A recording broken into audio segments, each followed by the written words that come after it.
दोस्तों, क्या हो अगर हम कहें कि रूस युद्ध में यूक्रेन के खिलाफ जमकर ब्रह्मोस का इस्तेमाल कर रहा है और सिर्फ कर ही नहीं रहा बल्कि भयंकर तबाही भी मचा रहा है। तो क्या आप यकीन करेंगे?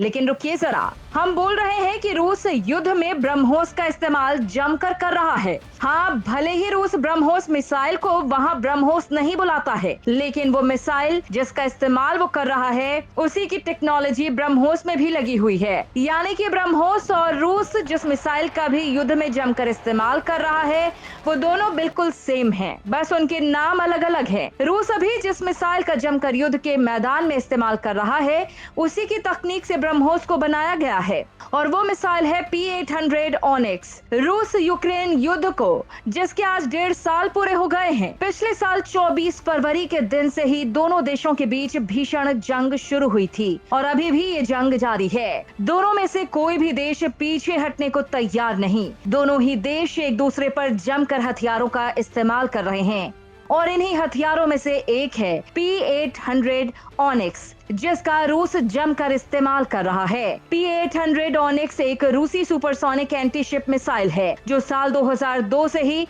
सर्विस में है। P-800 का वजन 3000 किलोग्राम है जो अपने साथ 300 किलोग्राम का वॉरहेड ले जा सकती है। वहीं P-800 की मैक्सिमम स्पीड 4 मैक की है। अगर उसके सरफेस ऑपरेशनल रेंज की बात करें तो ये 800 किलोमीटर की दूरी तक अपने टारगेट को घेर सकता है। वहीं रूस के इस मिसाइल की तकनीक को ब्रह्मोस में लगाया गया है। साल 1998 में भारत और रूस ने सुपरसोनिक क्रूज मिसाइल बनाने के लिए एक समझौते पर हस्ताक्षर किया। फिर 2000 में DRDO और NPO के बीच ब्रह्मोस एरोस्पेस जॉइंट वेंचर स्थापित किया गया। जून 2001 में ब्रह्मोस मिसाइल का पहला परीक्षण बंगाल की खाड़ी में किया गया जो कि सफल रहा। फिर साल 2004 में भारतीय नौसेना ब्रह्मोस मिसाइल सिस्टम की पहली खरीदार बनी। इसके बाद 2007 में भारतीय वायुसेना के Sukhoi Su-30 MKI fighter jet से ब्रह्मोस मिसाइल के एयर लॉन्च वर्जन का सफलतापूर्वक परीक्षण किया गया। वहीं साल 2010 में ब्रह्मोस मिसाइल के भूमि पर हमला करने वाले वर्जन को भारतीय सेना में शामिल किया गया। 3 साल बाद ब्रह्मोस मिसाइल की रेंज बढ़ाकर 450 किलोमीटर कर दी गई। फिर 2017 में ब्रह्मोस मिसाइल का भारतीय नौसेना के जहाज से सफलतापूर्वक परीक्षण किया गया, जिसने 400 किलोमीटर से अधिक की दूरी को अपने टारगेट को मार गिराया। दिसंबर 2021 में रक्षा मंत्री राजनाथ सिंह ने नई पीढ़ी के ब्रह्मोस यानी NG मिसाइल को लखनऊ में बनाने के लिए ब्रह्मोस एरोस्पेस की लखनऊ यूनिट की नींव रखी। ब्रह्मोस मिसाइल GPS नेविगेशन और रडार सहित कई हाई एंड सिस्टम से लैस है।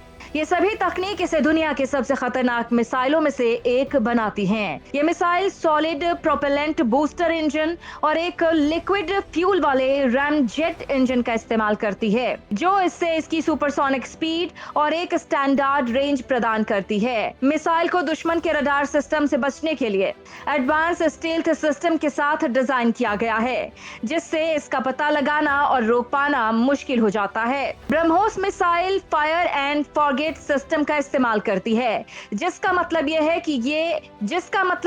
कि एक बार इसे दाग दिया गया तो ये टारगेट की ओर लॉन्च होने के बाद इसे ऑपरेट करने की जरूरत नहीं पड़ती और यही वजह है कि रूस ब्रह्मोस का इस्तेमाल नहीं करता, क्योंकि उसके पास पहले से ही P-800 ऑनिक्स मौजूद है।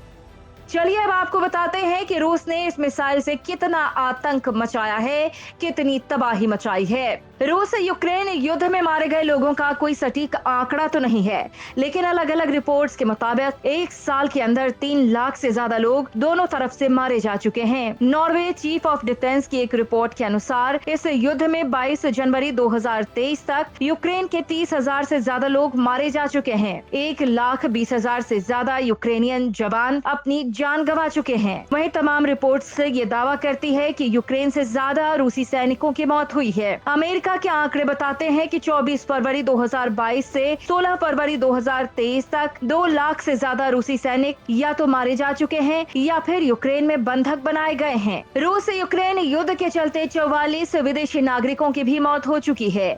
इसमें एक भारतीय छात्र ने भी अपनी जान गंवाई है। आंकड़े के अनुसार सबसे ज्यादा ग्रीस के 12, अजरबैजान के 8 नागरिकों ने इस युद्ध में जान गंवाई है। रूस अब तक यूक्रेन के खेर्सोन, ज़पोरिज़िया, डोनेट्स्क, लुहांस्क पर पूरी तरह से कब्जा कर चुका है। युद्ध के बाद रूस ने माइकोलाइव और खार्किव पर भी कब्जा कर लिया था। हालांकि बाद में यूक्रेनी सेना ने रूस को जोरदार टक्कर देते हुए इन दोनों राज्यों पर वापस कब्जा जमा लिया। खार्किव यूक्रेन का दूसरा सबसे बड़ा शहर है। यहाँ रूसी सेना ने खार्किव में सिटी काउंसिल की बिल्डिंग को उड़ा दिया था।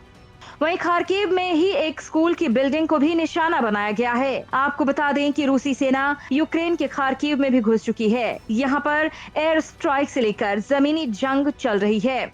खार्किव इतना अहम है कि यूएसएसआर के वक्त ये पहली राजधानी था, लेकिन 1930 के बाद कीव को राजधानी बना दिया गया और दूसरे विश्व युद्ध के बाद खार्किव की अहम भूमिका थी। रूसी सैनिक यूक्रेन पर इस कदर हमले कर रहे हैं कि अब सैन्य अड्डों के अलावा शहरी इलाकों को भी निशाना बनाया जा रहा है। अभी भी कई राज्यों में रूस और यूक्रेन के बीच आक्रामक युद्ध जारी है। हालांकि ये वही राज्य है जो रूस से सटे हुए हैं। नए शहरों पर कब्जा करने के साथ साथ रूसी सैनिक अपने इलाकों की रक्षा में भी जुटी हुई है। यूक्रेनी सेनाओं पर तोप से गोले बरसा रहा है, उन पर रॉकेट से भी हमला किया जा रहा है। P-800 ऑनिक्स के अलावा रूस अपनी किंजल हाइपरसोनिक मिसाइल का भी इस्तेमाल कर रहा है और इस मिसाइल की तकनीक को ब्रह्मोस 2 में लगाया जा रहा है। धन्यवाद।